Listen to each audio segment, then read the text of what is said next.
impromptu video. Business owners, this especially goes out to you.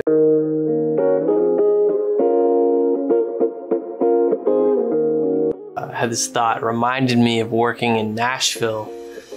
Let's see, about 3 years ago. I was working for someone who we had a great vibe, we had a good initial conversation, and I kind of pitched him on, hey, what if I, worked for you on a weekly, monthly basis and, shot some ads for you, came up with some ideas, collaborated, worked on some videos. So he agreed, went through the process, got hired as an employee, and that was kind of where I was pumping the brakes, but I said, well, I need this check, so, let's go through with it. Because initially I just said, let's do it on a project by project basis, which is usually the best way for both parties to get what they want. Because I find if you're getting steady pay as a creative, and look, this may hurt my prospects in general, but this is the fair analysis of the situation. If I'm getting paid, regularly, what's my motivation to continually contribute ideas? Now, it's not impossible. I do it right now. I contribute ideas and editing and video and work to Max, to his channel, to help his channel grow and to help it maintain and to run ads and shoot ads and at the drop of a hat, travel and film that and come back and come up with ideas for vlogs. But going back to Nashville, this guy was out of the country, he wanted to be out of the country, I think like half the year. Anyway, I saw him in person maybe 2-3 times. That was it. And there was this one app called Marco Polo, and we would share videos back and forth on what he wanted to get done, what I was working on, and we had an initial shoot where we were doing this ad concept for the company, and it was kind of a funny concept. It was kind of dark humor. It was kind of like talking about addiction and how you could be addicted to the product that his company was selling. And so we went through it, and that was a great shoot. And that was, I think, my first commercial type shoot in my space in Nashville. So it went great. But the problem was he wanted to automate creativity. And you can't automate creativity. You cannot. It is impossible. You can automate distribution. Once you've gone through that process, that struggle, which happens every single time you create something, it is a struggle. It is a beautiful struggle, in my opinion.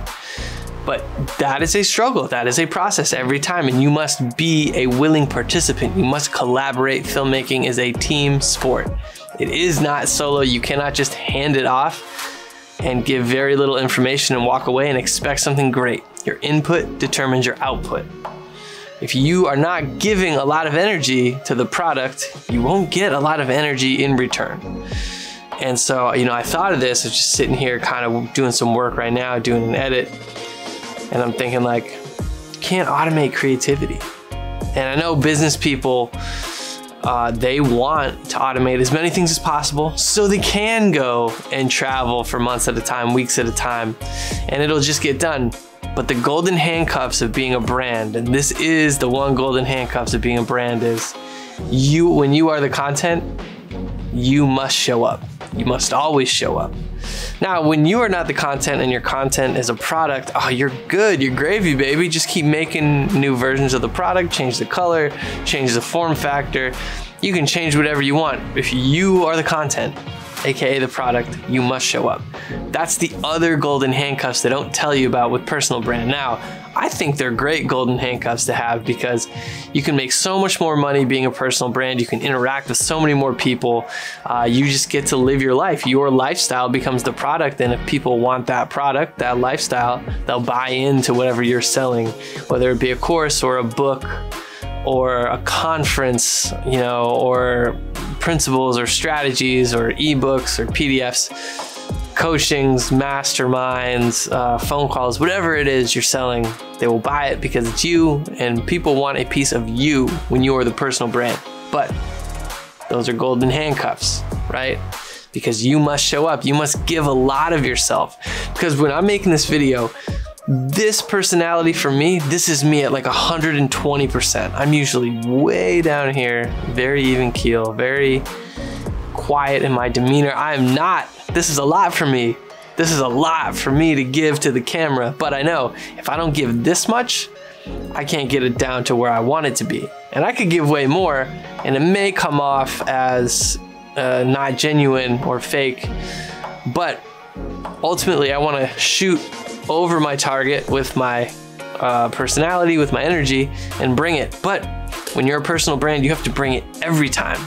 Every video, every story, every Instagram post, even every photo shoot. People can see you, smiling with your eyes. People can see that.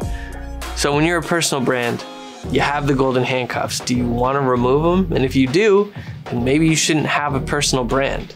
But in a perfect world, for me, if you're going to be a personal brand, you cannot automate creativity. It is part of the process. You must embrace the meetings, the pitches, the writing, the rewrites, and then the rewrites again, the ads, the shoots, the takes. You have to embrace it all. There is no automating creativity. I'm telling you, you must be a willing participant in your own brand. You must do it. And so, long story short, long story long, I should say, we decided to go our separate ways. He didn't pay me for the last 2 weeks, which I thought was totally fair. I said, yeah, I've had no direction. I've had no interaction with you in person. We only had these recorded videos back and forth. It wasn't a good match. And what I learned was, it's so difficult to pay creatives, to pay people like me, because you can't quantify everything.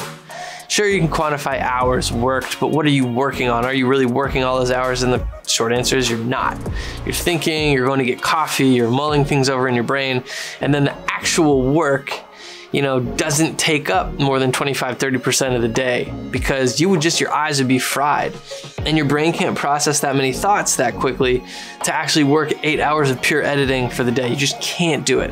You can't. I'm telling you, you cannot do it. Now you can work long hours, and over the course of 12–14 hours, you can maybe get close to 6 to 8 hours of work, but you gotta eat, you gotta work out, you're a human, you're not a machine. But because you're not a machine, you can actually have creative thoughts, because you're living the human experience and you're sharing your point of view through your creativity, whether it be an ad, a documentary, a film, a photo shoot, a behind the scenes video, a short film, whatever that is. You're taking it from your brain and you're putting it into like this medium, the visual medium of YouTube.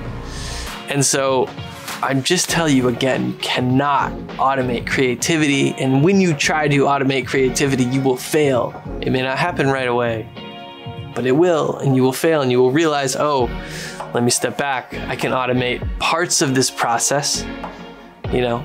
For example, the distribution, you can automate parts of the process. You cannot automate the whole process. You must be a participant in the process. You must give everything you have and more in order to create a good output. Your input determines your output, and you cannot automate creativity. That is my video for the day.